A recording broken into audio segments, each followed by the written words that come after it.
Hey everybody, thank you so much for joining me on 10 Minute Tuesday. If you haven't already, please like, share, and subscribe to the channel. I have Tomantha on here. Tomantha, what's going on? Hello. How's it going? Pretty good, pretty good. Thanks for joining me. I'm really excited to get into this. So we've done a number of these. So Tomantha, go ahead and introduce yourself. Awesome. My name is Tomantha Kyle. I'm based out of Arizona, but generally work remotely and also consult. I am a data enthusiast, but have been focusing on strategy, but really a end-to-end implementation for different industries, insurance, finance, and SaaS or in identity, I guess I would say.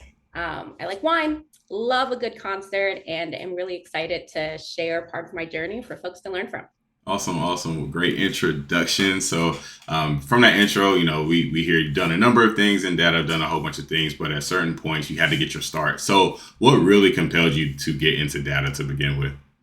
Oh my goodness. I was that weird high school student that knew what they wanted to do. And so I went to a magnet high school. Back in the day, they were like, it was probably junior year. Hey, you have to come up with a resume. And I was like, oh my God, what can I do? At that point, I was great at math, light on patience. And so I was like, ooh, like being a teacher wouldn't be the best fit at that point.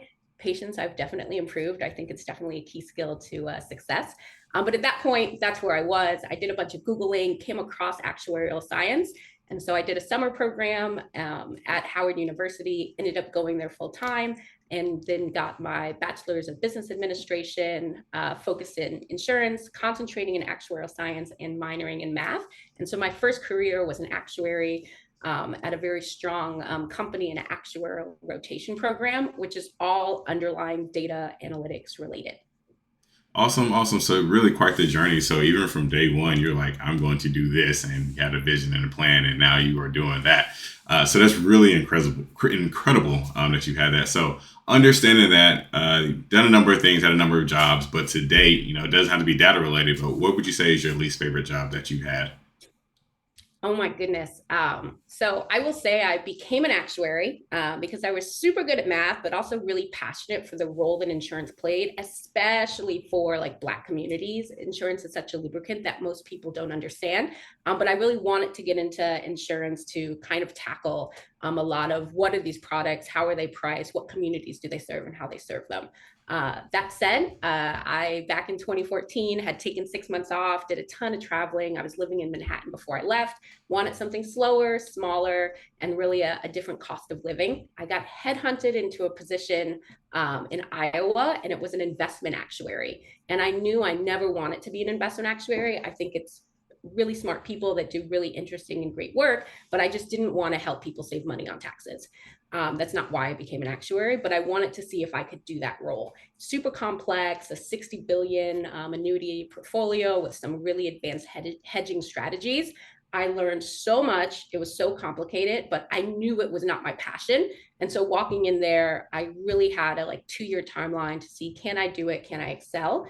But then decide from there where to focus. And so while I took that job, I knew it wasn't going to be my favorite. I really wanted that challenge, confirm for myself that I could drop into a new world, gain new context, and then apply it for success. And that really gave me the confidence in my skill set to branch out from there. And that really led me to find Metromile, which was the first startup that I joined. I moved to California in 2016, and then I have been in the tech space really ever since then. But that job, taking it, even though I knew I wouldn't love it.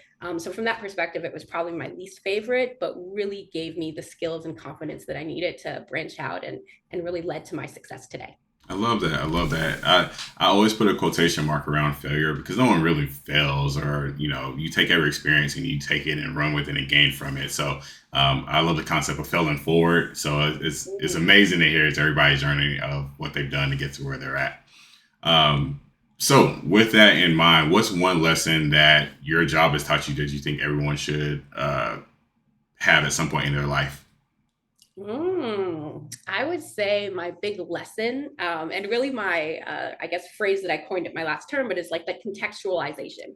I think a lot of people in data, we think like, ooh, we work for numbers, but really realizing that data is never for data's sake. And I think understanding the context behind the data, where did it come from? How do folks want to be used? And really the question behind the question. A lot of times, like analytics professionals, especially early on in their career, can get into just like number gophers, like go fetch these numbers, like we want to know this, and you're just producing these like, oh look, I divided two numbers. And if you do not have a story around what you're doing, like that context, the how does it tie to your bottom line, or how does it tie to some view of success, you didn't ask the right questions. And so seek the context, apply the context, and then tell a story around data. And so what I find myself doing, especially in the latter part of my career, is I tell stories with data. And I really say that I'm a data storyteller. And I think understanding that and the huge part of success that is really beneficial. I think a lot of folks forget that part. It's maybe in the soft skills category, but I wish I'd learned that sooner.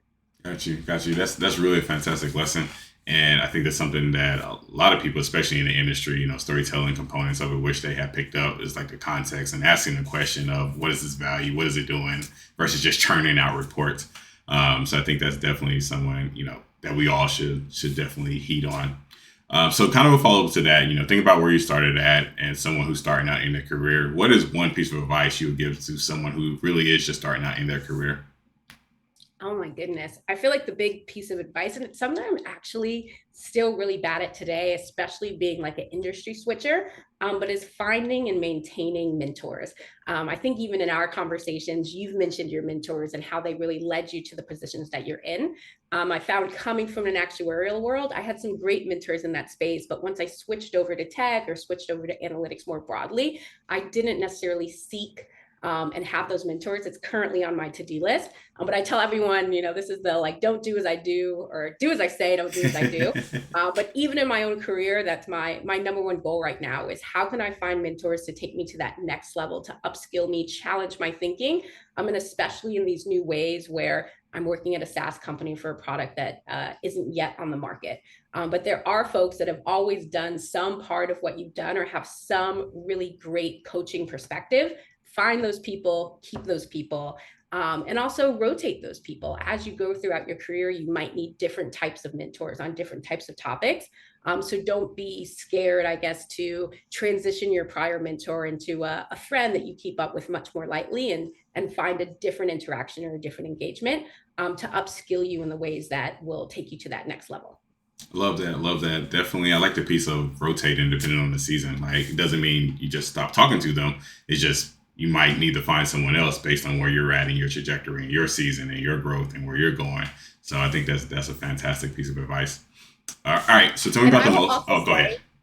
Oh, just on that one, I will also say be a mentor. It is something like, even though I haven't done a great job having mentors, I've made sure to recognize that you can add value at any stage that you're in.